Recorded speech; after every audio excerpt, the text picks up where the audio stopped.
Pencoblosan kian dekat, Cawapres nomor urut 3 Mahfud MD gencar berkampanye. Saya mengikuti giat kampanye Mahfud di Jawa Timur sembari menggali gagasannya atas persoalan bangsa. Lantas, bagaimana peluang Ganjar Mahfud menang di Jawa Timur? Saya, Niluh Puspa, mencari jawabnya. Calon wakil presiden yang akan mendampingi Bapak Ganjar Pranowo adalah Bapak Profesor Dr. Mahfud MD.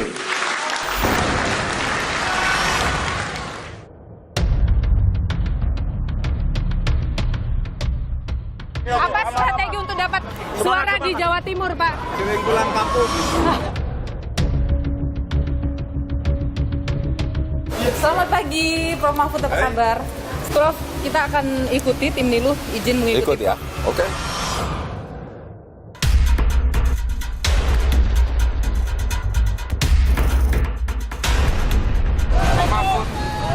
Mana Prof, naik?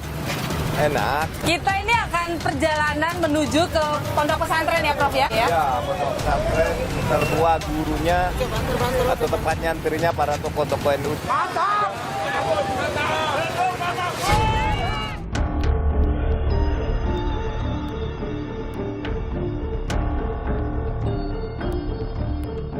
Prof, bicara soal pertumbuhan ekonomi Indonesia, dalam debat Prof menyebut kita bisa mencapai angka 7%. Apa langkah yang terpikir oleh Ganjar Mahfud untuk mencapai angka itu? Saya sudah diskusi dengan para ekonom. Mereka bilang bisa, hanya karena kebodohan kita saja kita tidak bisa 7%. Dari semua permasalahan kita, muaranya ada di korupsi. Betul. Nah, Betul. bagaimana itu, Prof? Kita menghadirkan pemerintahan yang bersih dari korupsi. Itu pertama bersihkan pejabat-pejabat itu dari ketersandraan politik. Ketika pemimpin juga dipilih melalui jalur politik, bagaimana ya bisa menghadirkan bebas dari sandra politik tadi, Prof?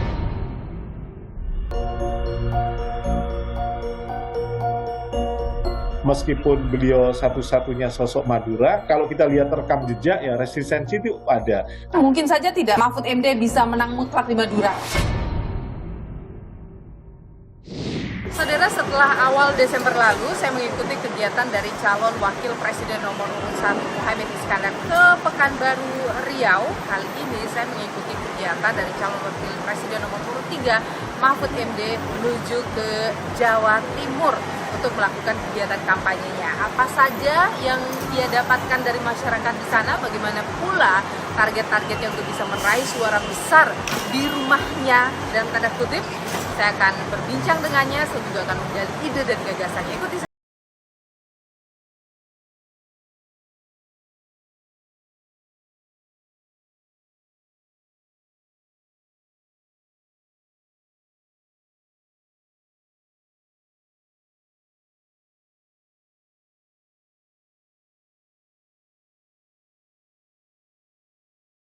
Kita sedang menunggu Pak Mahfud MD, calon wakil presiden nomor urut 3 yang akan melakukan perjalanan untuk bertemu dengan masyarakat di Pasuruan, Jawa Timur, saudara. Apa saja sih agendanya, nanti kita tanyakan langsung ke Prof Mahfud. Selamat pagi, Prof Mahfud, apa kabar? Sehat? Ini loh, sehat. Sehat. Sudah sarapan apa hari ini? Wah, macam-macam tadi ada sushi, bubur kacang hijau, beras kencur. Wah. Ini kan pilihannya banyak. Tadi itu aja, sama roti lah. Roti. Jadi sudah siap menghadapi hari ini, Prof? Siap. Kemana ini hari ini tujuannya? Ini ke pesantren di Pasuruan ya. Pesantren Cangaan namanya. Itu dulu tempat belajarnya kiai-kiai besar seperti Kiai Hasyim Asy'ari di situ, Kiai Khalil Bangkalan di situ. Nah, saya akan ziarah untuk ambil tabaruk. Kita akan ikuti tim Niluh, izin mengikuti Ikut ya, Prof. oke. Dalam Ikut. perjalanan kali ini ketemu masyarakat, termasuk agenda-agenda Prof, nanti kita mau Oke. lihat seperti apa. Oke, ya. Oke, kita Oke. lanjut berangkat. Ayo.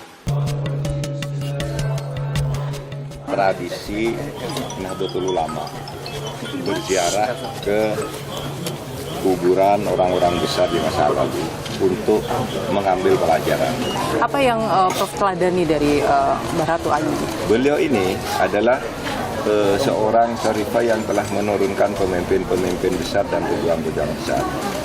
Sehingga jasanya itu patut dikenal. Pelanjut-pelanjutnya juga membimbing masyarakat untuk kebaikan. Sehingga dia patut diteladani. Semangat kepemimpinannya dan keikhlasannya dalam berjuang tanpa pamrih pribadi itu bisa kita teladani. Ganjar Mahfud menang! Ganjar Mahfud menang!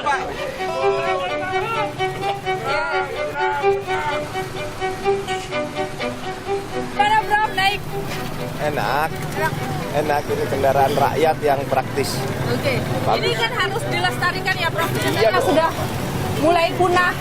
Semua yang menjadi kebutuhan rakyat, alat pertanian, alat transportasi, alat mencari nafkah yang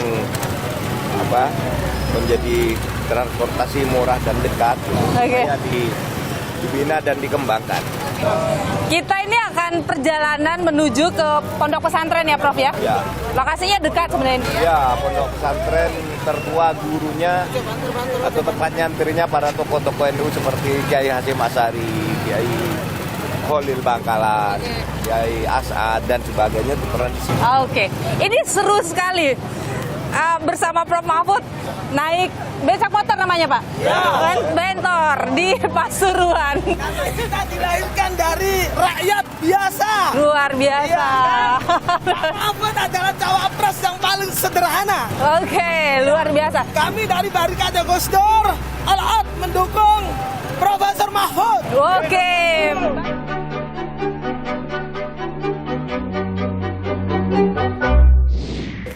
Saudara, sebulan jelang hari pencoblosan calon wakil presiden nomor urut 3, Mahfud MD berkeliling di Jawa Timur bertemu dengan masyarakat. Apa saja yang ia dapatkan dari masyarakat, ada keluhan dan sebagainya, serta seperti apa ide dan gagasannya untuk kemajuan bangsa. Bersama saya sudah hadir Profesor Mahfud MD, calon wakil presiden nomor urut 3. Prof Mahfud, terima kasih sudah bersama Niluh. Sehat selalu, Prof. Terima kasih Niluh. Ini luar biasa agak jadwal. serak ya suara Agak serak. karena terlalu banyak. Saya lihat agenda di Jawa Timur padat sekali, Prof. Padat sekali. Saya keliling-keliling terus ke kantong-kantong, terutama kantong-kantong yang punya budaya Madura pulau, lalu Madura daratan yang diaspora di sini. Kan banyak tuh, Surabaya ke timur sampai Banyuwangi itu hampir semua. Tapi Prof, saya lihat jadwalnya banyak ke pondok pesantren. Kenapa pilihnya Iya. ke sana, Prof? Karena memang salah satu kekurang fahaman masyarakat pesantren, terutama masyarakat yang secara tradisional Islam kuat itu kurang faham tentang Ganjar Pranowo. Memang ada daerah-daerah tertentu ya yang memang misalnya PDIP itu agak susah berkembang, misalnya Madura. Sumatera Barat gitu kan, Aceh, daerah-daerah tertentu gitu. Karena ada sentimen atau ada cara penghayatan keagamaan yang lebih fundamental. Atau bahkan mungkin bisa disebut puritan.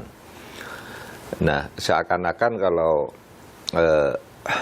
PDIP dan Pak Ganjar ini kurang tepat. Nah, di situ saya masuk untuk menjelaskan bahwa sebenarnya konsepsi PDIP itu nasionalis, murni dan tetap memberi pintu lebar. Ya seperti Bung Karno lah. Ikon ideologinya kan Bung Karno. Bung Karno itu sangat nasionalis, tapi juga Muslim yang cerdas dan taat, kan gitu.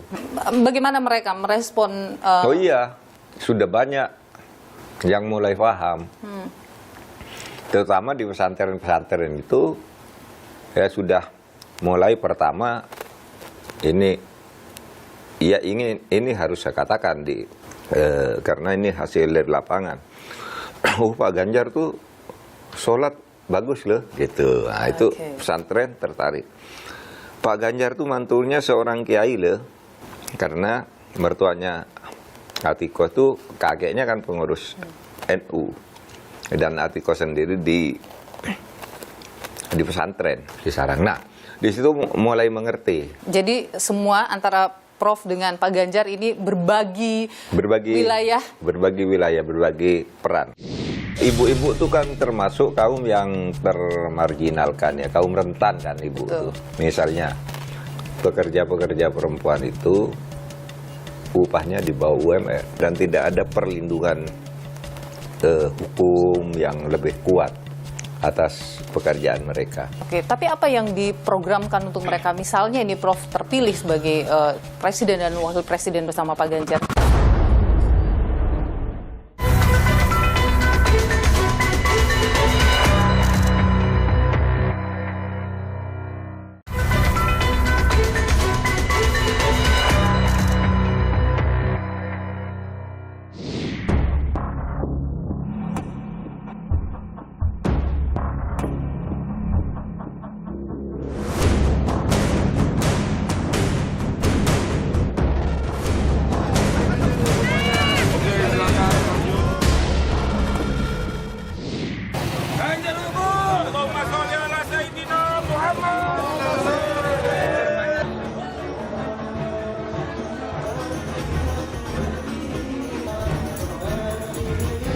Bu Yanti, pendukung Ganjar Mahfud.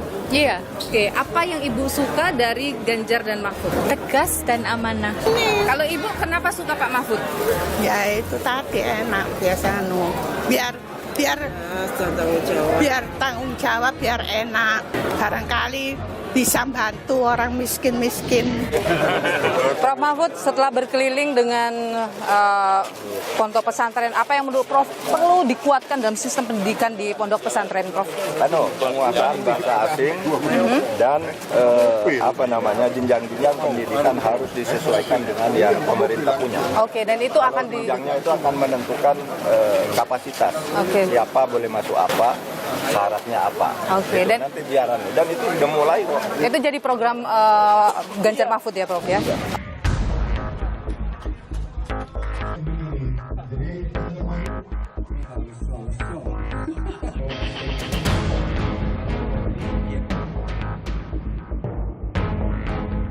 Tapi sempat bertemu anak muda juga ya, Iya. Prof ya? Iya. Ini memang upaya untuk menggait suara anak muda ini. Iya juga. Kan semua segmen kan harus ditreatment agar punya ketertarikan untuk memilih. Saya juga bukan hanya dengan anak muda, ibu-ibu petani kopi di Jawa Barat. Apa yang mereka sampaikan, Prof? Ibu-ibu tuh kan termasuk kaum yang termarginalkan ya, kaum rentan kan ibu tuh. Misalnya 82% pekerja-pekerja perempuan itu upahnya di bawah UMR dan tidak ada perlindungan hukum yang lebih kuat atas pekerjaan mereka. Nah, petani kopi itu juga minta begitu. Bagaimana agar dia penghasilannya juga cukup, kemudian diberikan peralatan-peralatan, bantuan, seperti halnya laki-laki kalau mau berusaha. Oke, tapi apa yang diprogramkan untuk mereka? Misalnya ini Prof terpilih sebagai presiden dan wakil presiden bersama Pak Ganjar. Memberikan perlindungan, pembukaan ruang lapangan kerja yang aksesnya sama antara laki-laki dan perempuan, dan kita buat aturannya seperti di negara-negara lain lah. Kan ada perlindungan, ada aturan yang jelas bagi kaum ibu itu. Nah di sini kan ada perhatikan kan, kita seakan-akan acuh ibu-ibu tuh ya ikut suaminya kan gitu kan. Padahal mereka juga menjadi penopang ekonomi rumah tangga, UMKM. Itu kan banyak tenaga ibu-ibu. Jadi bicara soal peningkatan kesejahteraan masyarakat, bicara soal kesejahteraan untuk perempuan gitu ya, Prof ya? Iya, perempuan dan anak-anak juga. Akses pendidikannya kan? Iya. Karena Prof bicara soal pendidikan, Prof. Saya ingin bicara soal pemerataan pendidikan. Saat ini kan anggaran pendidikan kita memang 20% dari APBN kita, Prof. Tapi soal akses merata belum di Indonesia. Dalam catatan Kemendikbud ada 288 kecamatan tidak punya SMP, 618 kecamatan tidak punya SMA, kekurangan 781.000 guru di Indonesia. Dari Ganjar Mahfud ini bagaimana untuk memastikan pemerataan itu terjadi di pendidikan? Begini, anggaran 20% itu selama ini kan sering campur baur antara overhead untuk gaji-gaji dan keperluan pegawai yang ditabungnya itu dengan pengembangan pendidikannya, sarana dan prasarananya. Kalau saya berpikir sesuai dengan putusan MK aja yang sudah dibuat, Mahkamah Konstitusi itu mengatakan 20% itu murni untuk kegiatan fasilitas pendidikan dan sarana pendidikan, tidak termasuk overhead. Sehingga sebenarnya 20% itu kalau sungguh-sungguh belum dicari-cari aja alasan agar terlihat 20%. Satu, overhead masuk di situ, biaya ini masuk itu. Biaya lembaga lain itu yang menyelenggarakan pendidikan di luar Kemendikbud dihitung juga sebagai pendidikan, dicari-cari gitu, diklat apa yang diselenggarakan oleh kantor tuh masuk aja pendidikan, sehingga terlihat 20%. Padahal idenya 20% tuh ya khusus untuk sarana dan prasarana. Jadi kuncinya di situ, tidak mencampur adukan. Iya. Selain masalah pendidikan, kebutuhan dasar manusia itu juga adalah kesehatan, Prof. Dalam catatan Kementerian Kesehatan bahwa tenaga kesehatan itu jumlahnya memang mengalami peningkatan, tapi masalahnya adalah distribusinya tidak merata. Tidak semua tenaga kesehatan mau dikirim ke wilayah-wilayah pelosok, dan tidak semua wilayah-wilayah pelosok punya fasilitas kesehatan. Bagaimana Ganjar Mahfud ini menghadirkan itu? Ya, dua dimensi itu ya. Pemerataannya itu harus diatur dalam sebuah kebijakan yang tegas. Tidak boleh ada dispensasi karena hubungan kekeluargaan, karena kasihan atau apa, sehingga sering disebut ada ordal. Di berbagai birokrasi banyak ordal, di kesehatan juga sama, banyak ordal. Kita atur di tempat-tempat di mana tenaga kesehatan dibutuhkan, di situ fasilitasnya, kemudian kesejahteraan tenaganya juga harus diperhatikan, sehingga nanti ada proporsionalitas. Sebenarnya bukan soal pemerataan juga, soal biaya kesehatan ya. Belum lama kan dulu ada orang sakit tidak boleh masuk karena tidak ada yang menjamin, dia belum punya BPJS, iya kan? Di desa-desa masih banyak orang begitu, tidak punya akses, dan kita mungkin tidak terlalu peduli. Nah, oleh sebab itu BPJS itu harus, BPJS kesehatan harus diperkuat, diratakan, kemudian aturan-aturannya untuk pelayanan itu harus ketat. Tidak boleh ada penolakan pasien hanya karena tidak BPJS atau BPJS-nya belum dibayar. Pelayanan gitu aja dulu. Iya. Urusan administrasi belakangan. Iya. Bisa itu dilakukan, Prof? Itu ya, mimpi masyarakat Indonesia. Harus bisa. Jadi nanti negara yang harus menjamin. Dan kita sudah membuat instrumen itu, baik aturan maupun kelembagaannya. Tapi birokrasi kita itu tidak disiplin lah. Kalau istilah yang sesungguhnya, koruptif. Dari semua permasalahan kita, masalahnya muaranya ada di korupsi. Betul. Nah, bagaimana itu, Prof? Kita menghadirkan pemerintahan yang bersih dari korupsi? Bisa? Kalau menurut saya bisa. Itu pertama, bersihkan pejabat-pejabat itu dari ketersandraan politik. Ketika pemimpin juga dipilih melalui jalur politik, bagaimana ya bisa menghadirkan bebas dari sandra politik tadi, Prof? Ya itulah. Jadi begini, pemilihan para pejabat itu ada dua sebenarnya. Satu, melalui campur tangan politik, itu merusak. Karena coba Anda bayangkan, orang mau menjadi hakim agung misalnya, atau hakim MK itu pakai tawar-menawar politik. Rembuk di antara mereka, ini, terus nitip, awas. Kalau kamu menangani ini harus begini, dititipi kasus. Pejabat birokrasi di daerah-daerah misalnya, atau orang mau jadi pejabat, itu ada yang bayari. Nah, kalau sudah jadi, nanti kasih pada yang bayar ini fasilitas-fasilitas yang haram. Nah, yang gini sebenarnya tinggal ditertibkan aja. Oke, cara menertibkannya nanti gimana, Pak? Pemimpin yang berani aja. Oke. Saya melihat sekarang tidak ada yang berani. Makanya itu banyak. Dengan DPR. Hah? Berhadapan-hadapan dengan DPR. Ya justru itu harus berani juga dengan DPR. Kalau saya kan berani dengan DPR. Ini ada pertanyaan ini, Prof, dari netizen. Apakah nanti ketika sudah jadi wapres, Prof, masih akan bersuara lantang seperti itu? Pastilah. Saya kira pertimbangan Bu Mega dan koalisi pengusung agar saya tetap lantang. Agar orang yang lantang itu naik gitu, lebih tinggi lagi, sehingga kelantangannya itu berpengaruh lebih luas, kan gitu. Ini loh, saya sekarang sudah berumur 66, mau 67. Masa produktivitas saya mungkin tidak lama kan, paling 5 tahun gitu. Nah, itu harus saya pertaruhkan untuk mempertahankan jati diri saya seperti itu. Jangan dirusak hanya karena jabatan baru lalu reputasi saya hilang itu. Oleh sebab itu saya tidak akan merusak reputasi saya, menjutak citra saya hanya karena saya jadi wapres. Justru saya akan tetap seperti itu. Oke. Prof, menarik dalam situasi pertarungan politik di Jawa Timur antara 3 cawapres, makin sengit ini kayaknya ketika Bu Khofifah memastikan dirinya akan masuk TKN Prabowo Gibran. Bagaimana Ganjar Mahfud mengcounter pertarungan ini?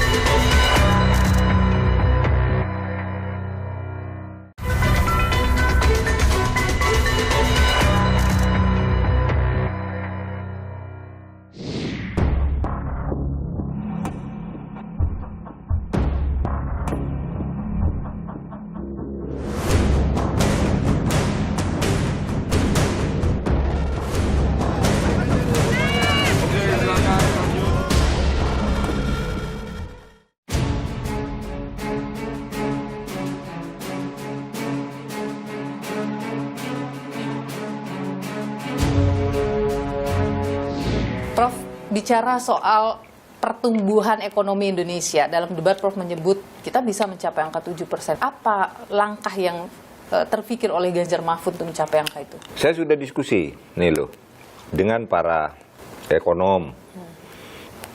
Saya mengundang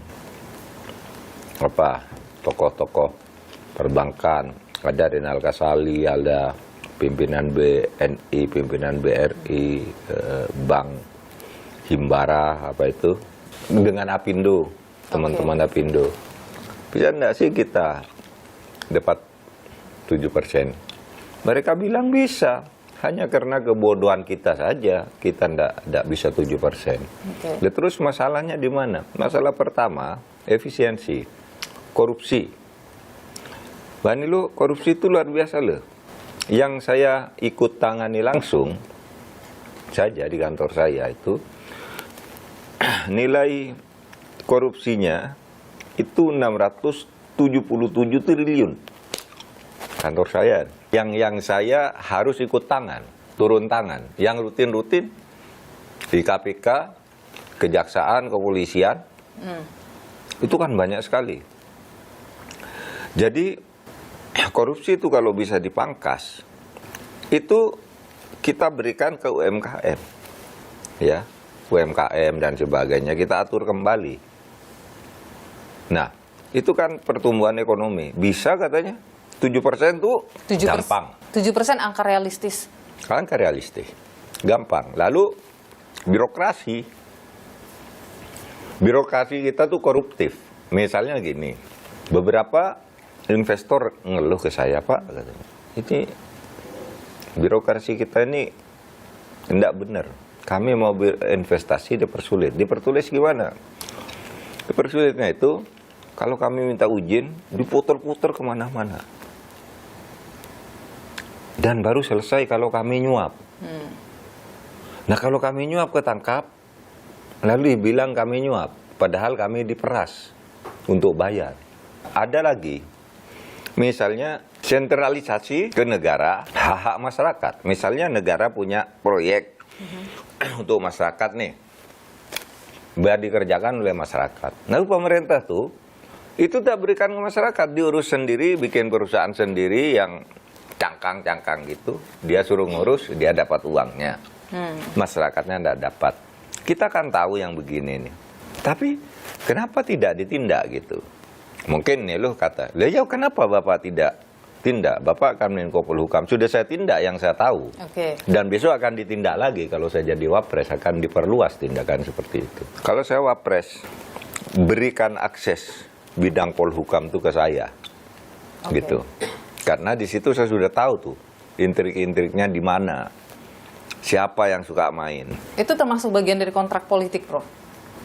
Itu bukan kontrak, iya persetujuan di lisan saja. Prof, terakhir kita bicara soal masyarakat adat ini lagi jadi sorotan juga, Prof. Masyarakat adat banyak yang berbenturan konflik agraria. Masyarakat adat dianggap kehilangan hak-haknya.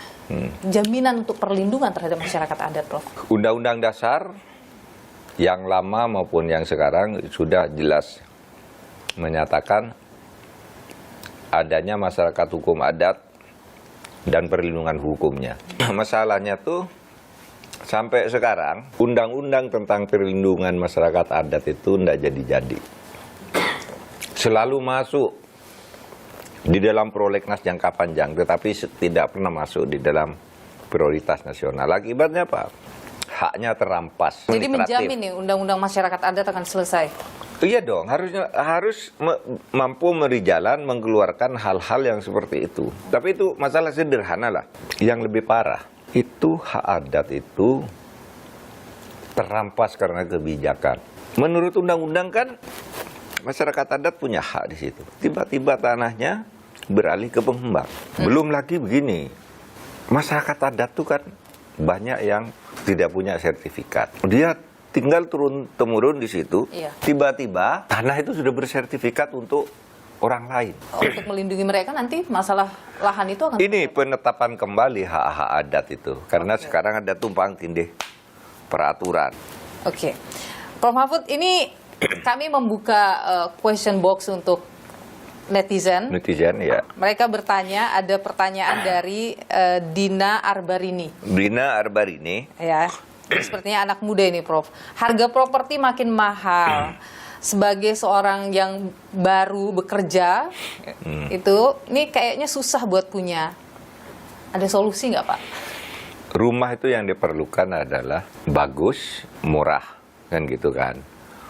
Nah, itu kalau sampai mahal itu apa? Pertama mungkin kontrol pemerintah terhadap kegiatan usaha properti. Yang kedua, kita kan punya lahan masih luas. Di lahan-lahan yang masih kosong itulah sebenarnya yang agak jauh dari pusat kota dibuat properti sehingga menjadi pusat kegiatan baru.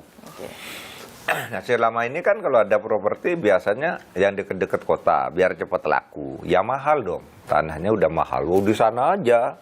Nanti buat di sana daerah sentra ekonomi baru. Oke. Itu akan murah kan? Kemudian subsidi dari negara juga. Sekarang ini ada rumah-rumah bersubsidi yang juga, tapi Nggak masyarakat laku masih juga. tetap merasa, iya. Nanti dibuat satu situasinya agar kondusif. Jadi nanti harus mau ya dibuatkan satu kota baru, Iya. society yang baru. Iya. Maka- Iya, society baru. Kalau kota baru nanti menimbulkan pertanyaan lagi, wah Anda mau membangun 40 kota kan itu. Ditanya 40 kota enggak ngerti juga karena sebenarnya maksudnya mungkin sentra ekonomi. Iya, Nah, iya. kalau sentra ekonomi kan mudah perencanaannya. Prof, menarik dalam situasi pertarungan politik di Jawa Timur antara 3 cawapres, makin sengit ini kayaknya ketika Bu Khofifah memastikan dirinya akan masuk TKN Prabowo Gibran. Bagaimana Ganjar Mahfud mengcounter pertarungan ini? Kalau saya biasa aja. Tidak merasa terancam, Prof? Enggak, sudah tahu. Kalau bukan Khofifah yang melakukan itu akan ada orang lain melakukan itu. Saya tidak merasa terancam.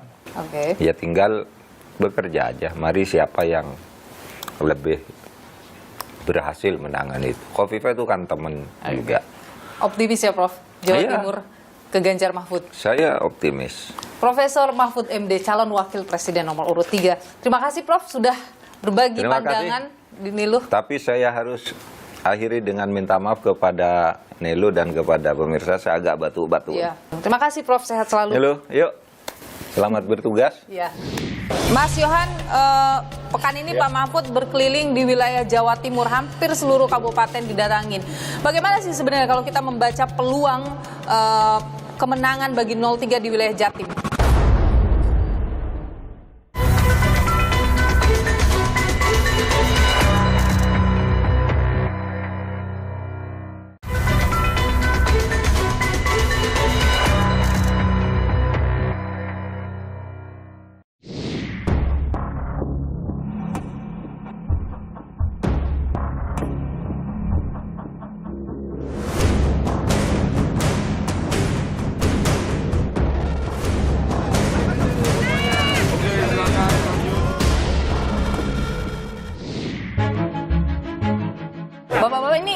kenapa memilih Ganjar Mahfud? Soalnya orangnya jujur, tidak pernah korupsi. Oke, apa yang paling disuka dari Pak Mahfud? Kesederhanaan dia. Oke, kalau Bapak apa yang paling suka dari Pak Mahfud? Ilmunya lebih baik dari yang Oke, kalau Bapak apa yang paling disuka dari Pak Mahfud? Hebat orangnya, Hebat. hebat orangnya. Selain Jawa Timur, daerah mana lagi yang jadi concern dari Ganjar Mahfud untuk bisa meraih kemenangan besar dalam Pilpres ini, Prof? Saya ya akan kemana-mana. Jawa Timur, Jawa, sebentar lagi ke Jawa Barat, besok pagi ke Sulawesi Selatan, Oke. besoknya ke Medan. Pokoknya keliling. Yang jadi targetnya, target besarnya, Prof? Iya Jawa Timur. Jawa Timur lagi Karena besar. di tempat lain tuh sudah hampir fix. Oke. Sepekan ini Saudara, Mahfud MD Cawapres nomor urut 3 berkeliling mengunjungi ponpes atau pondok pesantren di wilayah Jawa Timur. Tidak hanya itu, ia juga bertemu dengan sejumlah relawannya. Bagaimana peluang Mahfud MD atau pasangan nomor urut 3 untuk memenangkan suara di Jawa Timur? Kita perbincangkan hal ini bersama dengan peneliti Litbang Kompas, Yohan Wahyu. Mas Yohan, terima kasih sudah bersama Nilu, sehat selalu. Ya, selalu sama-sama Nilu. Mas Yohan, pekan ini Pak Mahfud berkeliling di wilayah Jawa Timur, hampir seluruh kabupaten didatangin. Bagaimana sih sebenarnya kalau kita membaca peluang kemenangan bagi 03 di wilayah Jatim? Iya, kita tahu Pak Mahfud ini selain Pak Muhaimin ya, beliau ini adalah putra daerah Jawa Timur, lebih khusus beliau adalah putra daerah Madura ya. Kita tahu di Jawa Timur itu Tapal Kuda sebagai bagian juga Madura dan daerah-daerah wilayah timur di Jawa Timur, seperti halnya Probolinggo, Pasuruan, Jember, sampai dengan Banyuwangi dan Bondowoso itu juga basis warga Madura begitu kuat ya. Artinya Jawa Timur ini bisa menjadi basis wilayah yang bisa mendulang suara yang cukup tinggi, diharapkan dengan adanya hadirnya Pak Mahfud bagi pasangan Ganjar Mahfud di wilayah Jawa Timur ini. Jadi memang kalau kita lihat di survei Kompas misalnya, wilayah Jawa Timur ini relatif menjadi wilayah yang menjadi pertarungan yang cukup ketat ya dari 3 pasangan calon ya, baik Ganjar Mahfud, Prabowo Gibran maupun Anies Muhaimin. Jadi kenapa menjadi ketat? Karena tidak ada pasangan yang cukup menonjol di wilayah ini, itu yang pertama. Yang kedua wilayah ini relatif terbuka gitu ya, meskipun kita tahu basis suara partai kalau kita lihat dari pemilu ke pemilu ini kan relatif berimbang antara pemilih tradisional NU dengan pemilih tradisional dari PDIP ya. Diharapkan dengan sosok Pak Mahfud yang secara sosial kultural dari warga Madura, ini diharapkan mempunyai sisi emosional tersendiri yang bisa menguntungkan secara elektoral. Oke, mungkin tidak suaranya justru berimbang di antara ketiganya, mengingat kita lihat kalau Gubernur Jawa Timur, Khofifah ini secara resmi sudah menyatakan bergabung dengan TKN Prabowo Gibran. Benar, Nilu tadi berkata bisa saja ketiga pasangan ini punya peluang yang sama gitu ya. Artinya pertarungannya ketat, bisa saja kemudian nanti perolehan suaranya bisa seimbang lah 3 pasangan ini dengan hadirnya masing-masing sosok yang bisa mendatangkan efek elektoral di Jawa Timur. Pak Mahfud ini sebenarnya masih lemah di wilayah mana sih, Mas Yohan? Ya kalau kita tahu secara elektoral, secara umum sebagai pasangan secara nasional 15,3% sesuai hasil survei Kompas ya. Secara di wilayah Jawa Timur pun juga sebenarnya juga di posisi kedua setelah Prabowo Gibran.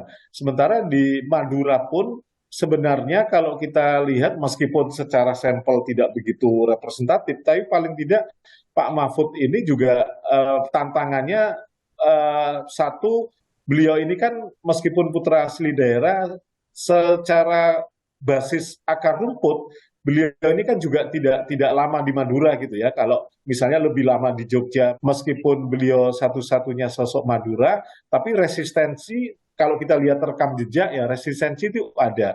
Mungkin saja tidak Mahfud MD bisa menang mutlak di Madura. Kalau menang mutlak mungkin tidak mudah gitu ya, karena kita tahu misalnya wilayah Madura itu dari 8 atau 9 kursi, PDIP itu hanya meraih 1 kursi di situ gitu ya, di DPR RI. Yang kedua, hampir dua pasangan ini juga, dua pasangan lainnya sebagai kompetitor, baik Anies Muhaimin maupun Prabowo Gibran juga punya cantolan gitu ya, cantolan jaringan tokoh-tokoh di wilayah Madura yang juga akan berjuang penuh untuk memperjuangkan dua pasangan lainnya ini. Kalau kita lihat jadwal Pak Mahfud selama di Jawa Timur, semuanya ini dia mengunjungi itu pondok pesantren. Apa yang Anda baca di situ? Ya karena basis kultural Pak Mahfud kan pondok ya, sebagai mantan santri, artinya dia mau menghidupkan kembali secara sosial kultural basis-basis pesantren itu sebagai wilayah kantong-kantong suara yang mampu didekatinya. Tapi jangan lupa hal yang sama juga dilakukan oleh pasangan calon lain, terutama Muhaimin ya, dan dengan jaringan NU kulturalnya, karena tentu bicara NU dan pengurus PKB ini kan dua sisi mata uang yang susah dipisahkan. Kalau Bukovifa tentu jaringan muslimat NU-nya yang tentu akan dia kelola dengan baik. Sementara Pak Mahfud ini kan tidak punya cantolan secara organisasi baik di NU maupun di apalagi muslimat ya, tapi dia lebih ke jaringan-jaringan semata kultural di pondok pesantren. Menariknya Jawa Timur itu akan menjadi medan pertarungan, tidak saja belum ada pasangan calon yang dominan, tapi ini juga menjadi medan pertarungan bagi tiga orang sosok representasi atau latar belakang NU yang hadir di Jawa Timur dengan komposisi 3 pasangan calon ini. Baik, terima kasih Mas Yohan Wahyu, peneliti Litbang Kompas, sudah berbagi pandangan dan juga perspektif di Nilu. Sehat selalu Mas Yohan. Sehat selalu, terima kasih Nilu. Mahfud MD memiliki rekam jejak panjang sebagai seorang akademisi, ahli hukum, hingga masuk sebagai eksekutif dalam jajaran pemerintahan. Seperti apa rekam jejak Mahfud MD yang akrab disapa Prof Mahfud? Berikut kami rangkum untuk Anda.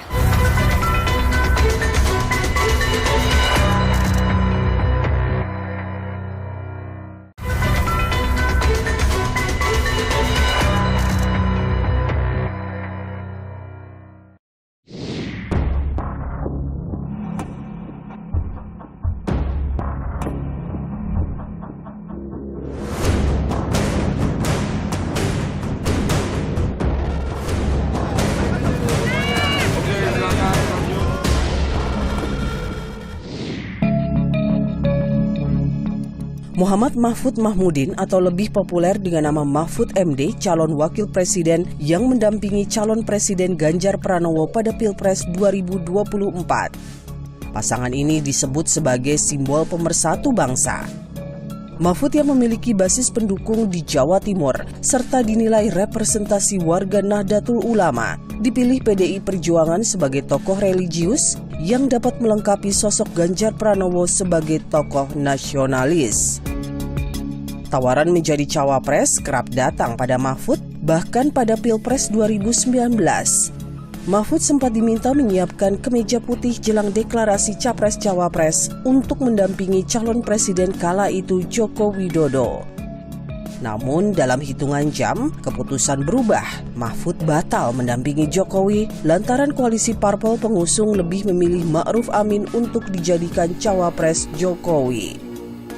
Tidak kecewa, ya kaget saja karena sudah diminta mempersiapkan diri, bahkan sudah agak detail, tapi menurut saya biasa di dalam politik itu tidak apa-apa. Kita harus lebih mengutamakan keselamatan negara ini daripada sekedar nama Mahfud atau nama Ma'ruf Amin. Selang 5 tahun berlalu, kemeja putih yang batal ia kenakan akhirnya terpakai pada hari pendaftaran Capres-Cawapres bersama Ganjar ke KPU. Mahfud kembali mengenang kisah si kemeja putih tersebut.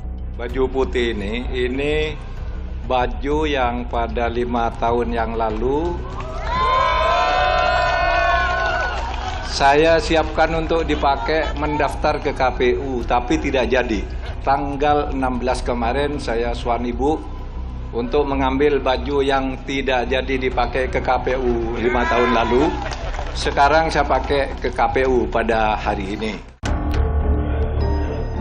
Mahfud MD lahir di Madura 13 Mei 1957. meraih gelar sarjana hukum tata negara di Universitas Islam Indonesia Yogyakarta, lalu menyelesaikan studi magister ilmu politik di Universitas Gadjah Mada tahun 1988. Terakhir meraih gelar doktoral ilmu hukum tata negara di Universitas Gadjah Mada. Sejumlah jabatan strategis di lembaga eksekutif, legislatif, hingga yudikatif pernah ia duduki. Pada tahun 1999, Mahfud menjabat sebagai Deputi Menteri Hukum dan HAM.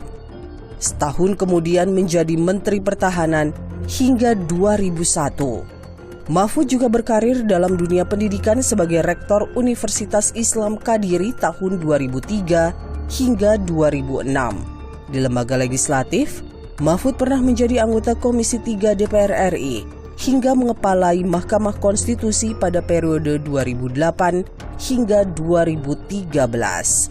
Dan kini, Mahfud menjadi Menko Polhukam 2019-2024. Dalam debat perdana Cawapres 22 Desember 2023, sebagian publik menilai Mahfud tampil memukau dengan gagasan yang disampaikan dan tetap menyinggung penegakan hukum. Sebagian lain menilai penampilannya dalam debat perdana kurang memberikan manuver terhadap lawan debatnya. Lantas, bagaimana kesiapan Mahfud menghadapi debat terakhir Cawapres 21 Januari 2024? Di dalam debat itu sebenarnya kesiapan yang lebih instan terhadap wawasan materi yang itu. Oleh sebab itu saya tidak mempersiapkan. Iya baca sih, baca ini apa sih soal ini. Tapi siap-siap betul konsentrasi untuk itu, mendingan saya keliling ketemu masyarakat. Le debat itu kan diundi kan. Kalau saya siap ini ternyata undiannya beda. Akankah asa Mahfud MD menjadi pemimpin negeri dengan segala visi misi yang dicurahkan untuk membangun bangsa dapat terwujud? Semua tergantung suara pemilih. Jangan lupa gunakan hak suara Anda pada Pilpres 14 Februari nanti.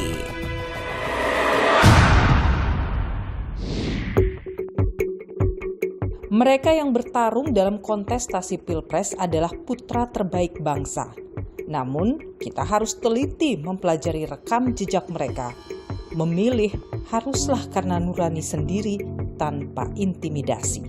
Karena suara Anda bernilai untuk masa depan bangsa. Ikuti terus perkembangan